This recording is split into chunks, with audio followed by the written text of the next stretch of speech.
Hi, I'm Joe Saunders with Miniature Landscape Hobbies, and in this episode, we're going to answer the age-old question.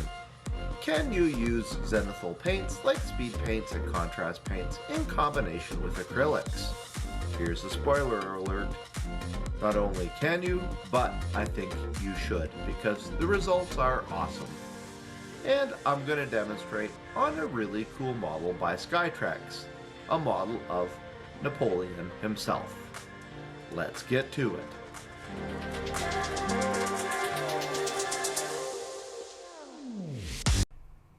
Miniature Landscape Hobbies is proudly supported by these sponsors. I see this asked all the time. Can I combine Zenithal paints like Citadel Contrast, Vallejo Colour Express, or Army Painter Speed paints with other acrylics for my miniatures? The concern, of course, being that the different mediums won't mix correctly, or the blend may alter the consistency to the point where the paints won't brush on correctly. The answer to this is pretty straightforward, though. In my opinion, not only can you freely combine acrylics like Vallejo, other Army Painter ranges, and AK with Zenithal paints, but, in fact, you should combine them. Zenithal painting techniques, by now, should be well established, and they truly are revolutionary. In case you have been living under a rock for the last couple of years, though, let me explain how they work. After you lay down your underpainting, whether you use plain white, slap chop building on black through layers of gray, or other foundational layers, your Zenithal paints go on top of this. As they dry, they pool in recesses and thin near the edges, providing a gradient of color with only one layer. This creates contrast in one brush pass that would usually need 3 to 4 layers of traditional acrylics. Because of this, Zenithal paints are often billed as a one-coat solution. Put them on the underpainted layers and you're done. According to the advertising, they establish contrast and no midtones or highlights are required. And despite the fact that these are wishful advertising claims, this is certainly possible, especially with small, highly textured details, but it should be pretty obvious that the one-coat solution isn't really always feasible, and more often than not, most painters will find themselves adding extra layers of highlights anyway. My experience is that over gray or white underpainting, most Zenithal paints make a great base color and midtone, but highlights are still needed 90% of the time in order to produce any effects that are truly pleasing to the viewer. I don't consider this an issue though, because making a highlight layer from the two mediums is really easy. All you need to do is pick an acrylic highlight color and add a couple drops of the previous Zenithal paint you just applied on the layer before. After you mix it, you can brush the results on as though it were a regular highlight layer. If you've not tried this, I really suggest you give it a try. The speed paint makes for a nice blendable consistency that unifies with the base layers, giving a smooth transition that's even nicer than the regular acrylics can provide on their own. This creates a double whammy advantage for painters. A speed paint base layer creates an initial contrast that would usually need 3 to 4 layers of traditional acrylics. Then a mix of 2 to 3 drops of an acrylic highlight with 1 drop of speed paint gives you a great highlight that blends better than straight acrylics. Over the last year, I've become so confident with this method that I rarely paint a model in straight acrylics anymore. The combination of the two paints works, if anything, nicer than the old-fashioned layering method, and because the way Zenithal paints create contrast, I would say that I can work about 25 to 30% faster on even the most complex character or display models. In this video, I'm going to demonstrate this method of combining the two different mediums to show you just how well acrylics and Zenithal paints work together. My hope is that you can draw your own conclusions or refine your own techniques for maximizing the utility of combining Zenithal and acrylic paints from this example. Oh yeah, and I'm going to demonstrate with this cool Napoleon model set by Skytrex. This kit has Napoleon as a young general both on foot and mounted, and it's an awesome model. I assume that it was loosely sculpted based on Joaquin Phoenix's portrayal of the big man himself. And no, I didn't like the movie, but this doesn't make the model any less cool. In fact, I think Skytrex products are absolutely stellar. So let's get down to work combining acrylics and zenithal paints and paint up the Petite Corporal. What would be your ultimate bucket list item as a miniature builder or model painter? How about traveling to the miniature gaming capital of the world?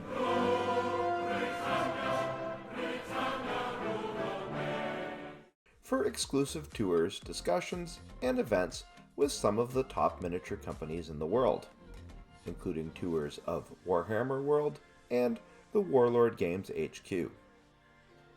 While we're at it, it would be great to throw in some stops to the UK branch of the Battlefront Miniatures store and visits to other wargaming companies.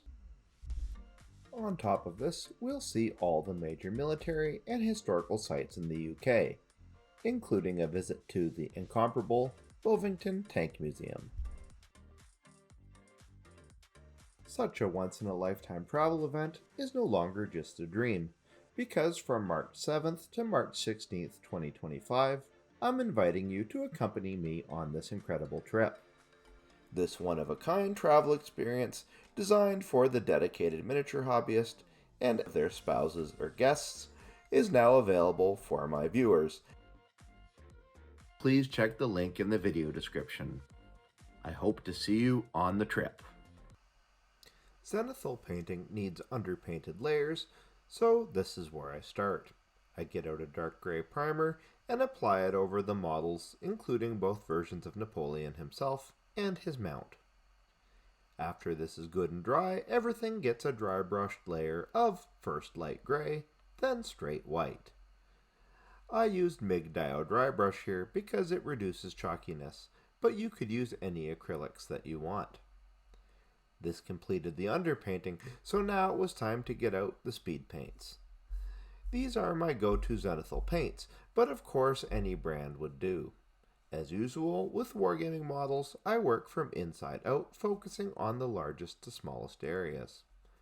I apply Beowulf blue to Napoleon's jacket, which lays down as a deep blue. After this, it's time to start combining acrylics. I start with pale blue. I use at least 4 drops of pale blue to 1 of Beowulf.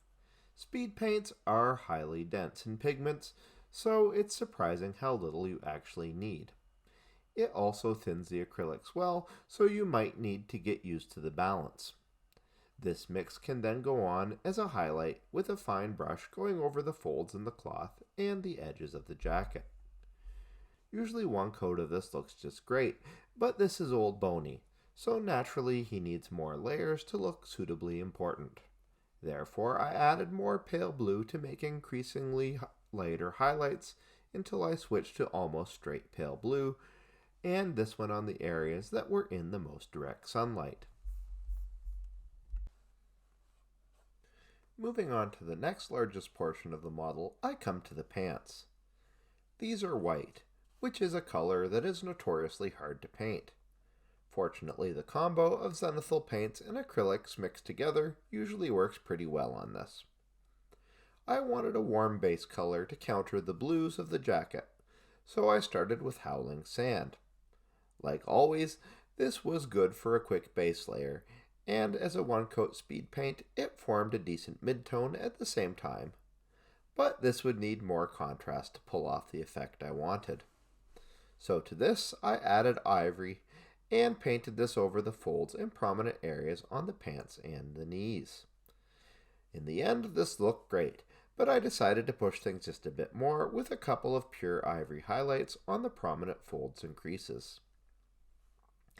It's worth noting here that the horse was done exactly the same way, although I mostly used a larger brush to keep brush strokes large and smooth, and used far more thin layers to keep the finish really nice and evenly blended. This worked pretty well, as establishing smooth blends with minimal visible brush strokes is often a real pitfall on large, rounded, relatively flat surfaces such as the musculature on a mount. The complementary color to dark blue is sort of a yellowy orange, so this is basically a compositional must on this model. Fortunately, the French general's uniform traditionally had tons of gold thread on it to achieve the right effect. Zealot yellow is a really pleasing orangey yellow that I deepened slightly with a drop of nuclear sunrise, and then I applied this with a small brush. This was fine work, to be sure, but the consistency of speed paints is quite liquid, which helps it flow beautifully. I must caution you, though, that when fine detail painting with Zenithal paints, you should always wick away any excess medium on the brush bristles to avoid flooding the surface of your miniature and overflowing the new paint onto your existing work. When this was dry, you can probably guess what came next. I combined light yellow acrylic paint with the previous yellow-orange speed paint mix and applied this as a highlight.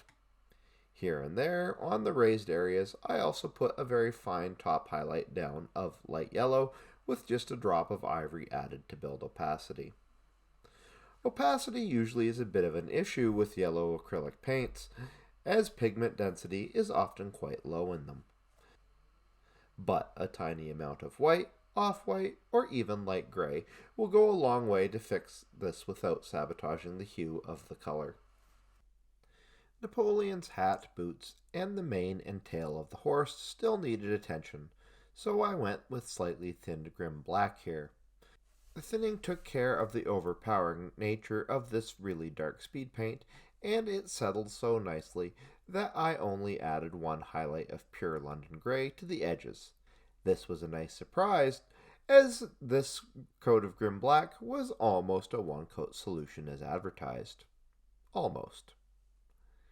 Now I could handle the flesh tones, and here I made an exception to the theme we've been following. Speed paints are awesome, except in my opinion on flesh tones.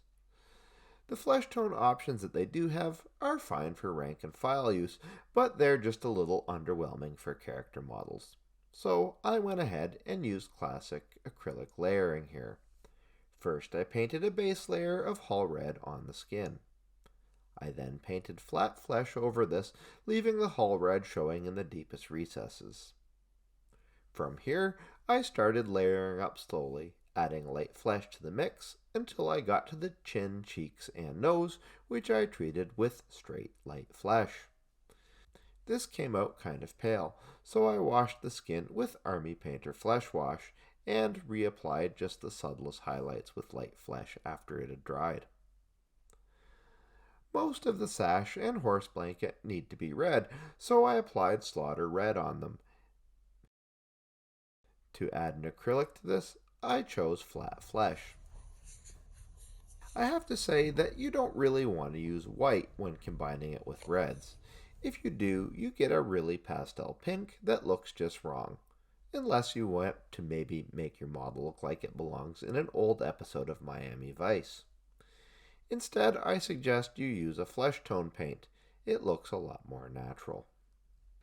Now we come to the metallics. First, Hoplite Gold Speed Paint went on the sword hilt and on the horse tack. Polished silver went on the sword blade. To deepen the effects, the blade got a wash of blue tone, and the gold got a wash of flesh wash. When all this had dried, I added a drop of acrylic white to shining silver and painted a fine highlight on both the blade and the gold areas. I was now near the end, but I wanted to give the model one more hit of contrast to rebuild some of the definition, so I decided to line in. To do this, I sprayed several layers of satin varnish over the model and let this dry. Next, I took out mineral spirits and using a large brush dampened the surface of each model.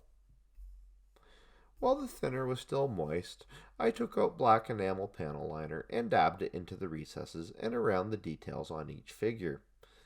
The combination of the varnish and thinner helps the capillary action carry the enamel to the deeper recesses, and this nicely restores the definition on the model. With this, the painting of Napoleon was done, so I went on and based the model, and then gave each of them a final protective coat of matte varnish. So now I have a model of Napoleon as a young general, both on foot and mounted. I was quite happy with the result, and I think Skytrex did a super job on the subject. The combination of Zenithal and acrylic paints went together nicely, was easy to apply, and gave some smooth results and blends, as were fitting for the subject. Was this a fast project? Well, no, it wasn't. There were too many layers to rush, but speed was not what I wanted. I was after leveraging the best of both worlds in this project. I used the gradient building nature of the speed paints to lay down a foundation for my colors, but I gave it an extra kick by using the denser acrylics to produce final highlights, which are often not all that distinct when you use Zenithal products on their own. And in the end, I think the results speak for themselves. If you've not tried combining Zenithal paints and acrylics on your own work, I suggest you give it a try. I think you'll be happy with the results. My copy of Napoleon is now ready to conquer the enemies of France, and unlike Ridley's interpretation of Bonaparte, I think this one will work nicely. If you'd like to learn more about painting Napoleonic models, please watch this video. If you'd like to learn about painting horses, then consider watching this other video instead. Thanks for watching, see you next time, and as always, remember to keep building life in miniature.